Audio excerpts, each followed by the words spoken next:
பாறை எடுத்துகிட்டு வயலுக்கு போகிறாங்க. எல்லாம் படுத்துருந்து எல்லாம் செட்டாக எழுந்திரிச்சு பாருங்க. ஐயோ கடவுளை, இதுங்களை வச்சுட்டு சமாளிக்கிறது பெரிய படம் இருக்குங்க. வயலுக்கு நமக்கு அடிக்கடி போகிற வேலை இருக்குது. எப்போ பார்த்தாலும் எத்தனை நட போகிறாங்களோ அத்தனை நடலாம் படுத்துருக்குது. எஞ்சி போய் அது எனர்ஜிலாம் வேஸ்ட்டாக போகுது. படுத்தோம் தூங்கணுங்கிறது இல்லாமல் அது பாட்டுக்கு அலைஞ்சிக்கிட்டே இருக்குங்களா, உடம்பு அதுங்களுக்கு வீணாக போக முடியாது, அலையிறது. ஓட்டிகிட்டே போகிறாங்க போல இருக்குது. மணி ஆயிடுச்சு. மணி வந்து 8:15 ஆகுது.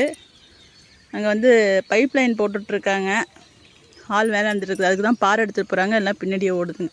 காலையிலேருந்து எத்தனை வாட்டி அவங்க போகிறப்பெல்லாம் படுத்து எழுந்திரிச்சு போய் திரும்பி வந்து படுக்கிற வேலை தான். எல்லாம் ஓடிட்டானுங்க. நம்ம கூண்டுக்குள்ளே இப்போ தாங்க குட்டியே இல்லை. ஏதாச்சும் ஒருத்தவனாவது